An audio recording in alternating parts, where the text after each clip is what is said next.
दोस्तों आजकल के ज़माने में एक चीज़ बहुत कॉमन होती जा रही है। जैसे जैसे बच्चे थोड़ी सी उम्र उनकी गुजरती है, थोड़े से बड़े होते हैं, तो उसके बाद में वो एक चीज़ों की तरफ एक तरीके से आकर्षित होते हैं और वो चीज़ें होती हैं। यानी अगर कोई लड़का है तो वो किसी लड़की की तरफ आकर्षित होता है, और अगर कोई लड़की है तो वो किसी लड़के की तरफ आकर्षित होती है। लेकिन दोस्तों, प्यार मोहब्बत करना वैसे तो कोई बुरी बात नहीं है। हमारा संविधान भी इजाज़त देता है कि अगर अपनी मोहब्बत से, अपनी पसंद से कोई व्यक्ति किसी लड़की से शादी करना चाहता है तो कर सकता है, लेकिन दोनों के दोनों बालिग होनी चाहिए। यानी लड़का भी बालिग होना चाहिए, लड़की भी बालिग होना चाहिए। लेकिन दोस्तों, आजकल समाज में कुछ इस तरीके की चीज़ें फैलती चली जा रही है। न जाने किन चीज़ों का असर है, फिल्मों का असर है, टीवी सीरियल का असर है, या फिर पश्चिम से ऐसी कोई हवा आई है कि जिसके चलते आजकल के समाज में जो एक तरीके से जो प्रेम है और उसके बाद में मिलना जुलना, ये चीज़ें सबसे ज़्यादा आम होती चली जा रही है। और दोस्तों, आज की आप लोग घटना सुनेंगे तो इस घटना को सुनने के बाद में आप लोग एकदम से दंग रह जाएंगे और आप लोग सोचेंगे कि यहाँ पर आखिर गलती किसकी है। एक लड़का जो कि अपने घर परिवार में दूसरे नंबर का लड़का था, जब थोड़ा बड़ा हुआ तो परिवार का सहारा बना, दिल्ली गया, वहाँ पर सिलाई का काम करता है, अच्छे पैसे कमाता है, घर भेजता है। अब घर वालों की भी ज़िंदगी ठीक ठाक चल रही थी। लेकिन इसी बीच में इसकी मुलाकात एक लड़की से होती है और उस लड़की के साथ में ये प्रेम संबंधों में आ जाता है। और उसके बाद में ये अक्सर दिल्ली से उस लड़की को कॉल करता है, कॉल पे बातें करता है। और एक दिन जब वो दिल्ली से लौट कर घर आता है तो रात के समय उसकी प्रेमिका का उसके पास फ़ोन आता है। वो उससे कहती है कि वो उससे मिलना चाहती है।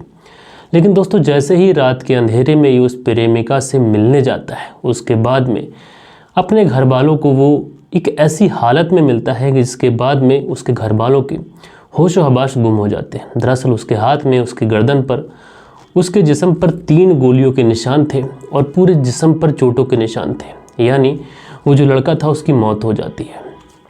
अब दोस्तों, आखिर इसकी मौत कैसे हुई थी, क्या हुआ था? गया तो ये अपनी प्रेमिका से मिलने था, आखिर क्या हो गया इसके साथ? पूरी घटना परत दर परत, पॉइंट टू पॉइंट विस्तार से मैं आप लोग को बताऊंगा। बस आप लोग इस वीडियो में अंत तक बने रहिएगा। तो दोस्तों, रात के 8 बज चुके हैं। मैं हूं आप सभी का अपना शावेज़ मलिक और हाजिर हूं आप लोग के सामने फिर से एक क्राइम की कहानी को लेके, एक क्राइम की स्टोरी को लेके। अच्छा दोस्तों, आज की कहानी में आगे बढ़े, मैं आप लोग को बताऊं कि यहाँ पे उत्तर भारत में जो ठंड हो रही है, ये इतनी ज़्यादा गज़ब की ठंड हो रही है कि वीडियो बनाने का भी आज मन नहीं कर रहा था। मैं टोपा लगाकर ब्लैंकेट के अंदर बैठा हुआ था। फिर मैंने सोचा कि आप लोग के साथ में जुड़े हैं तो आप लोग एक तरीके से हमारी फैमिली हैं, तो आप लोगों तक स्टोरी पहुंचाना हमारा कर्तव्य है, हमारा फ़र्ज़ है। इसलिए आज की कहानी मैं आप लोग को सुना रहा हूँ। और बाकी ये कहानी बहुत ज़्यादा हैरान करने वाली भी है और परेशान करने वाली भी है। दोस्तों, आप लोग के जो कमेंट्स हैं आज के दिन वीडियो में मैं अंत में अपने व्यूवर्स के साथ में पढ़ूंगा, तो आप लोग भी अपने प्यारे प्यारे कमेंट्स आज के दिन भी कर दीजिएगा। और दोस्तों, बहुत सारे लोगों की ये कंप्लेंट रहती है कि हमारे कमेंट्स नहीं पढ़ते, हमारे नाम नहीं लेते, बाकी सब लोगों के नाम लेते हो। तो देखो दोस्तों, मैं एक बार फिर से रिपीट करना चाहूँगा। वैसे तो मैं आप लोग को बहुत बार बता चुका, लेकिन एक बार फिर से रिपीट करना चाहूँगा कि जैसे हमारा आज का जो वीडियो है ये अपलोड होगा रात 8 बजे। तो हमारा जो लेटेस्ट वीडियो होता है, जब ये अपलोड हो जाता है तो इसके ऊपर आप लोग को कमेंट्स करने होते हैं। और दिन में 5 बजे से पहले पहले कमेंट्स करने होते हैं। यानी अगले दिन जो हमारा वीडियो शूट होता है वो 5 बजे के आसपास शूट होता है। तो उससे पहले अगर आप लोग कमेंट्स कर देंगे तो आपके कमेंट्स मैं डेफिनेटली कवर करूँगा। तो चलते हैं दोस्तों, ज़्यादा वक्त न लेते हुए सीधा सीधा इस कहानी का रुख करते हैं। और दोस्तों, आज की जो कहानी मैं आप लोग को सुनाने जा रहा हूँ, ये कहानी है उत्तर प्रदेश से। उत्तर प्रदेश का एक ज़िला पड़ता है अमरोहा। अब दोस्तों, इसी अमरोहा के अंतर्गत एक थाना पड़ता है सैदनगली। इसी सैदनगली के अंतर्गत एक गांव पड़ता है जिस गांव को ढक्का मोड़ उर्फ अलीपुर भूड़ शर्की के नाम से भी जाना जाता है। बात कर रहा हूं मैं 2 जनवरी साल 2024 की। 2 जनवरी साल 2024 दिन था मंगलवार का। और दोस्तों, मंगलवार का दिन था, रात का समय था। एक मोहल्ले के अंदर से अचानक से खूब गालियों की आवाज़ आती है, गोली की आवाज़ आती है। जब इस तरीके से गोली की और गालियों की आवाज़ आती है तो उस मोहल्ले से लोग उस आवाज़ की तरफ भागने लगते हैं। अब जैसे ही उस आवाज़ की तरफ लोग भागते हैं तो देखते क्या है कि एक व्यक्ति जो कि ज़मीन पे पड़ा हुआ है। और जब इस तरीके की बात सामने आती है कि एक व्यक्ति है जिसकी गोली मारी गई है, अब ये बात देखते देखते पूरे कस्बे के अंदर फैल जाती है, पूरे गाँव के अंदर फैल जाती है। अब जिस लड़के की गोली मारी गई थी उस लड़के के घर तक भी ये बात पहुँच जाती है। अब दोस्तों, लोग जब आन फान में वहाँ पर पहुँचते हैं तो देखते क्या है कि ये जो लड़का है इसकी मौत हो चुकी है। इसके एक गोली गर्दन पे लगी है, एक मुंढे पे लगी है, एक और कहीं। यानी इस तरीके से इसको गोलियां मारी गई, 3 गोलियां मारी गई, जिसकी वजह से इस लड़के की मौत हो जाती है। अब वहीं से कोई व्यक्ति पुलिस को फ़ोन करता है। पुलिस मौके पे पहुंचती है। Additional SP Rajiv Kumar ji, CO Deep Kumar Pant ji जब ये मौके पे पहुंचते हैं तो देखते क्या है, वाकई एक लड़के की गोली मारी गई है और उस लड़के की मौत हो चुकी है। तो पुलिस सबसे पहले उस भीड़ को चीरते हुए उस डेड बॉडी को अपनी कस्टडी में करती है और डेड बॉडी को कस्टडी में लेने के बाद में सबसे पहले डेड बॉडी को पोस्टमार्टम के लिए भेजती है। अब दोस्तों पुलिस सबसे पहले ये पूछताछ करती है कि जो मरने वाला व्यक्ति है ये कौन है। तो मरने वाले व्यक्ति की जब बात आती है तो पता चलता है कि ये जो मरने वाला लड़का है इसकी उम्र लगभग 25 साल के आसपास है और इसका नाम उबैस है, मोहम्मद उबैस, जिसकी गोली मारकर हत्या की गई है। अब पता किया जाता है कहाँ का रहने वाला है, तो पता चलता है कि ये इसी जो ढक्का मोड़ उर्फ अलीपुर भूड़ शर्की गांव है, इसी गांव का ही रहने वाला है और इसके पिता का नाम जफरुद्दीन है।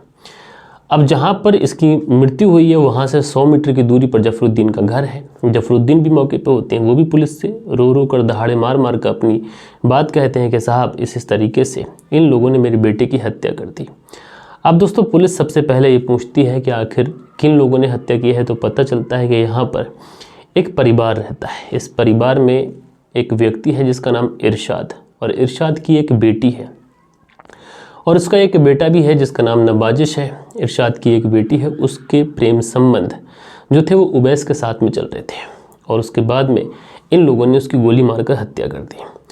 अब दोस्तों पुलिस छानबीन कर लेती है। कातिल क्योंकि छुपे हुए नहीं थे तो पुलिस को इस पूरे मामले में ज़्यादा छानबीन तो करनी नहीं पड़ती। उसके बाद में पुलिस जो थी वो जो आरोपी होते हैं उन आरोपियों को गिरफ्तार करती है। उसमें लगभग 4 आरोपी गिरफ्तार किए जाते हैं। लड़की जो थी उससे भी पूछताछ की जाती है। जो नवाजिश नाम का लड़का है ये अभी भी फरार बताया जा रहा है। हो सकता है कि जब मैं कहानी बना रहा हूँ तो उस समय तक ये पकड़ा जा चुका हो। अब पुलिस जब इन सारे लोगों से पूछताछ करती है तो पूछताछ में जो चीज़ें सामने आती हैं वो चीज़ें ऐसी होती हैं कि जिसको सुन के बड़ी हैरानी होती है।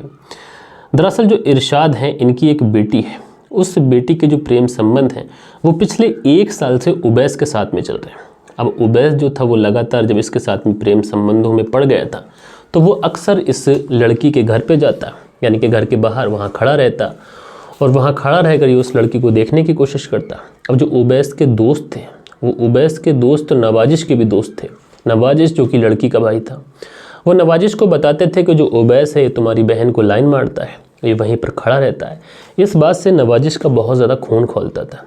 क्यों? लेकिन उसको अपनी बहन के ऊपर भरोसा था, विश्वास था, इसलिए उसने उबैस से एक दिन कुछ भी नहीं कहा। उसके बाद में जो उबैस था ये काम करने के लिए दिल्ली चला जाता है और दिल्ली के कबीर नगर में ये सिलाई का काम करता है। लेकिन दोस्तों जाने से पहले बकौल जो लड़की का भाई है उसके मुताबिक अगर मैं बताऊं तो जाने से पहले इसकी जो लड़की के साथ में नज़दीकियाँ थीं वो बढ़ चुकी थीं और ये दोनों एक दूसरे के प्रेम संबंधों में आ चुके थे। अब जब उबैस दिल्ली चला जाता है तो दिल्ली जाने के बाद में ये लगातार उस लड़की को फ़ोन करता, वहाँ से इन दोनों के बीच में बातचीत जो है वो शुरू हो जाती है। अब जब लगातार बातचीत करने लगता है, इधर लड़की के परिवार वालों को भी कहीं ना कहीं जब लड़की के ऊपर शक हो जाता है तो उन्हें लड़की के ऊपर काफ़ी ज़्यादा एक तरीके से सिक्योरिटी बिठाते हैं, लड़की के ऊपर काफ़ी ज़्यादा तंगी करते हैं और उसको बाहर आना जाना उसका बंद कर देते हैं। वो उसके पास कोई फ़ोन है या नहीं है इस चीज़ की भी जो घर वाले हैं कड़ी निगरानी करते हैं। लेकिन दोस्तों लड़की को उबैस ने एक अलग से सिम कार्ड दिला दिया था। उसी सिम कार्ड का यूज़ कर वो उबैस को कॉल करती थी। अब दोस्तों ये सारी चीज़ें चलती रहती हैं। अब से लगभग यानी कि 2 जनवरी 2024 से लगभग 5 दिन पहले उबैस अपने घर आता है। जब ये अपने घर आता है तो फिर से इसको एक तरीके से उस लड़की से मोहब्बत थी तो ये उसके घर के आसपास जैसा इसी तरीके से सारी चीज़ें चल रही थी। लेकिन 2 जनवरी वाले दिन लड़की का फ़ोन अचानक से लड़के के पास में आता है और लड़के के पास में जब फ़ोन आता है तो वो लड़के से कहती है कि दरअसल वो तुमसे मिलना चाहती है और उसके पास में जो तुम्हारा सिम कार्ड है वो सिम कार्ड उसको देगी, ऐसा लड़की ने बोला। अब भले ही इन लोगों के बीच में क्या बातें हुई थी, किस तरीके से उस लड़के को बुलाया था ये नहीं पता, लेकिन लड़की ने जो बताया उसके मुताबिक ये था कि घर परिवार वालों को शक हो गया था तो मैंने सोचा उसका जो सिम कार्ड है वो मैं उसको वापस दे दूँ। और उसी रात वो अपना सिम कार्ड लेने के लिए मुझसे मिलने आया था क्योंकि मैं उसको छोड़ना नहीं चाहती थी, इस बात का मुझे गम था। और इसी बीच में हम दोनों लोग बातें कर रहे थे कि इसी बीच में जो नवाजिश है लड़की का भाई वो मौके पर आ जाता है। जब नवाजिश अपनी बहन के साथ में उस गैर लड़के को देखता है रात के समय तो उसका जो गुस्सा था ये 7वें आसमान पर चला जाता है और उसके बाद में वो लड़के से झगड़ा करने लगता है। और इसी बीच में जो लड़की के घर वाले थे बाकी वो सब भी उठ जाते हैं, वो सब भी मौके पे पहुंच जाते हैं। उसके बाद में वो उबैस को वहीं पर लातों घूंसे से मारने लगते हैं। उबैस वहाँ से भागने की कोशिश करता है, लेकिन उसी बीच में जो लड़की का भाई था नवाजिश, वो अपने पास से एक पिस्टल निकालता है और उसके बाद में वहाँ उस लड़के को एक के बाद एक 3 गोली मार देता है, जिसकी वजह से मौके पे ही लड़के की मौत हो जाती है। अब दोस्तों, इस पूरे मामले में जब लड़की के परिवार वालों से पूछताछ की तो उन्होंने कुछ अलग बातें बताई, और लड़के के परिवार वालों से बात की तो लड़के के परिवार वालों ने कुछ अलग बातें बताई। दरअसल लड़के के जो पिता हैं, जिनका नाम जफरुद्दीन, वो बताते हैं कि मेरा लड़का उबैस, जो कि इनकी लड़की से पिछले 1 साल से मोहब्बत करता था, और जो लड़की थी उसने सिम कार्ड देने के बहाने मेरे बेटे को मिलने बुलाया था। जो मेरा बेटा था वो अपने भतीजे को साथ लेकर गया था, लेकिन जब मेरे भतीजे को उस लड़की ने उसके साथ देखा तो बहुत ज़्यादा गुस्सा होने लगी, और गुस्सा होने के बाद में उसने कहा कि अपने भतीजे को यहाँ से भगा दो, तभी वो मिल पाएगी, नहीं तो नहीं मिलेगी। अब उसके बाद में उस भतीजे को वो भगा देता है।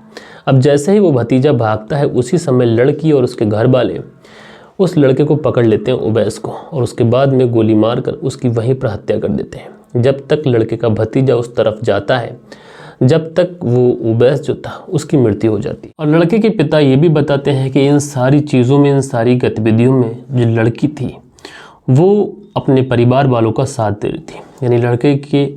यानी लड़के के जो पिता है उनका साफ साफ ये इशारा था कि जो मेरा बेटा था उसको बहाने से बुलाया था, उसके बाद उसकी हत्या की गई और उन्हें इंसाफ चाहिए।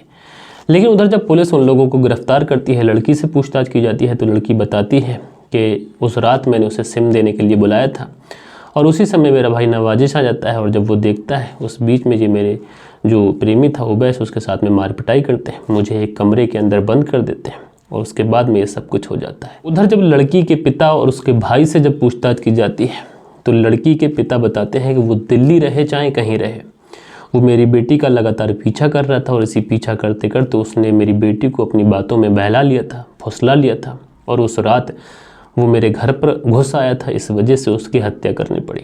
वहीं जब लड़की के भाई से पूछताछ की जाती है, तो पुलिस की सख्ती से वो लड़की का जो भाई है वो बताता है कि दरअसल जो मेरे दोस्त थे वो उबैस के भी दोस्त थे, और मेरे जो दोस्त थे वो अक्सर मुझसे कहा करते थे कि जो उबैस है उसके प्रेम संबंध तुम्हारी बहन के साथ में चल रहे हैं, और वो उसके साथ में इस तरीके से कर रहा है। शुरुआत में तो मुझे अपनी बहन के ऊपर काफ़ी ज़्यादा यकीन था, लेकिन उसके बाद में मैं अपनी बहन के ऊपर नज़र रखने लगा। जब उबैस दिल्ली से लौट के आया था तो मैं अपनी बहन के ऊपर बहुत ज़्यादा बारीकी से नज़र रख रहा था, लेकिन इसी मंगलवार रात के 2 बजे के आसपास वो मेरी बहन के साथ में गंदा काम कर रहा था, आपत्तिजनक हालत में था, इस वजह से मैंने उसकी हत्या कर दी। बहरहाल दोस्तों, आप लोगों ने देखा कि इस पूरी घटना के अंदर एक लड़का जो कि एक लड़की से मोहब्बत करता है और उसके बाद में उसके घर पे जाता है उससे मिलने के लिए 2 बजे के आसपास। अब 2 बजे के रात के समय उसने बुलाया था, अब वो उससे मिलने गया था, सिम लेने गया था, ये तो पुलिस की जांच में आगे की चीज़ें जो है वो सामने आएंगी। लेकिन दोस्तों, बड़ी हैरानी होती है ऐसी कहानियाँ सुनाते हुए। इस तरीके के न जाने कितने केसेस हो गए। अभी 2 दिन पहले मैंने आपको एक केस सुनाया था, और उसके बाद में आप लोगों ने आरती और छोटू का केस सुना, वो कितना ज़्यादा फेमस हुआ था। उसमें जो छोटू है वो आरती से मिलने के लिए जाता है, उसके बाद में उसके घर परिवार वाले छोटू के साथ क्या करते हैं। अब दोस्तों, आप लोगों ने देखा कि उबैस के साथ में भी बिल्कुल ऐसा ही हुआ। न जाने ऐसे कितने केस भारत के अंदर होते हैं, और न जाने कितने लड़के अपनी ज़िंदगी दांव पे लगाकर लड़की के घर उससे मिलने जाते हैं। दोस्तों, ज़रा सोचिए कि शादी से पहले इस तरीके की जो चीज़ें हैं, क्या ये ठीक है?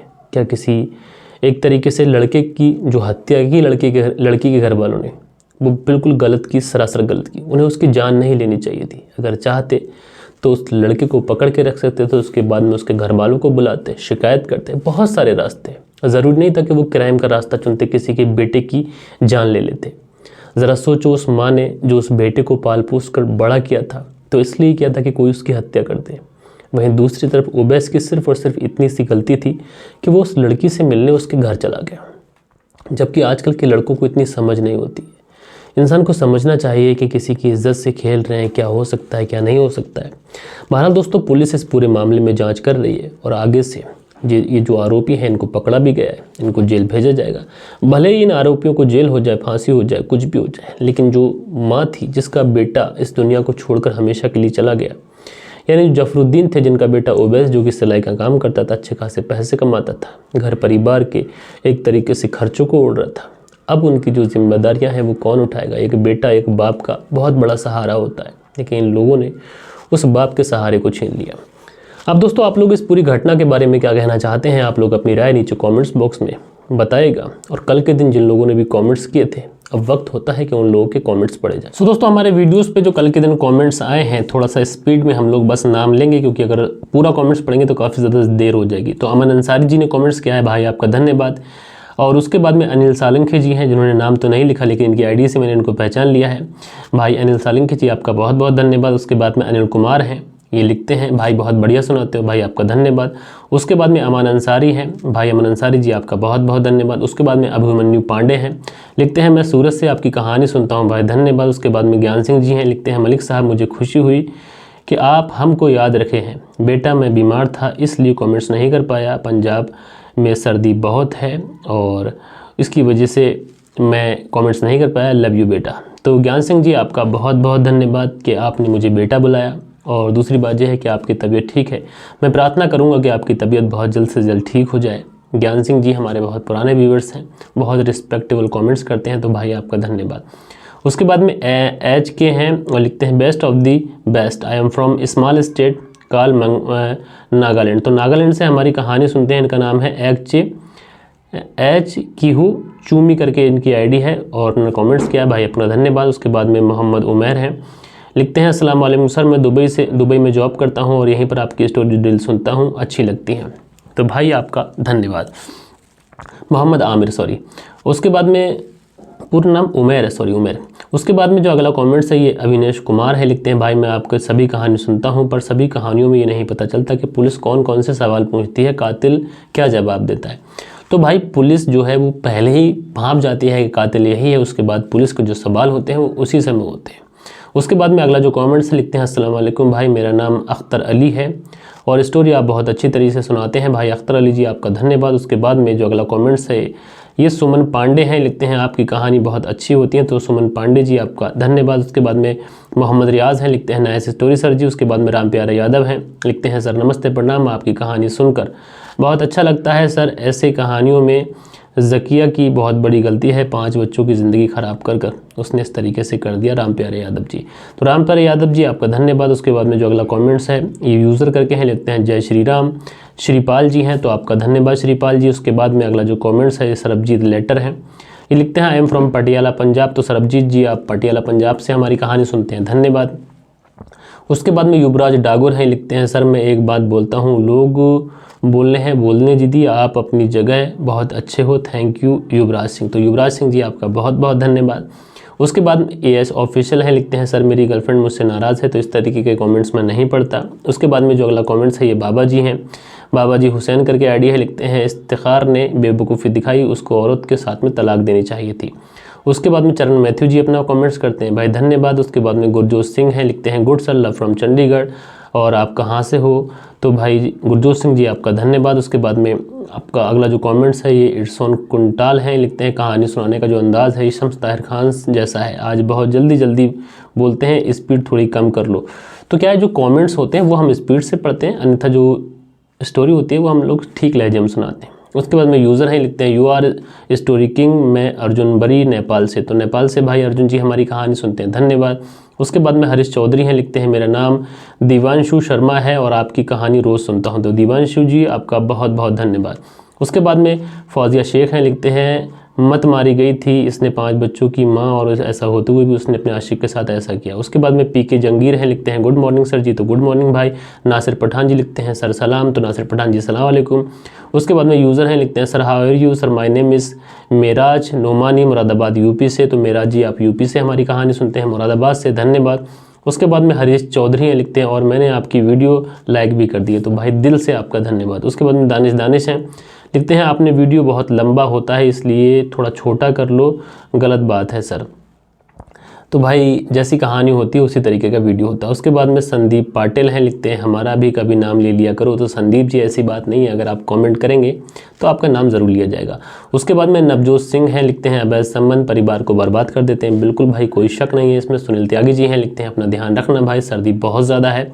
रेनू सुनील त्यागी शाना बुलंदशहर से, तो आप दोनों पति पत्नी का दिल से धन्यवाद कहना चाहूँगा। वाकई में जो उत्तर भारत के अंदर सर्दी पड़ रही है रिकॉर्ड तोड़ पड़ रही है।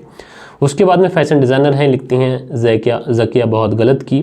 उसके बाद सुनील झाकर जी हैं, सेंट्रल जेल बीकानेर से लिखते हैं। सुनील चौधरी जी हमारी कहानी देखते हैं, धन्यवाद। कुंदन पाल जी हैं, लिखते हैं सर मुझे एक कहानी सुनाने के बाद आपके कमेंट सुनने का इंतज़ार रहता है, मैं पुणे महाराष्ट्र से कुंदन सिंह पाल। तो कुंदन पाल जी आपका धन्यवाद। उसके बाद में अगला जो कमेंट्स है ये इलियास करके है, इलियास मंसूरी लिखते हैं आप मेरा नाम तो लो। तो इलियास जी आप कमेंट्स करेंगे डेफिनेटली नाम लूँगा।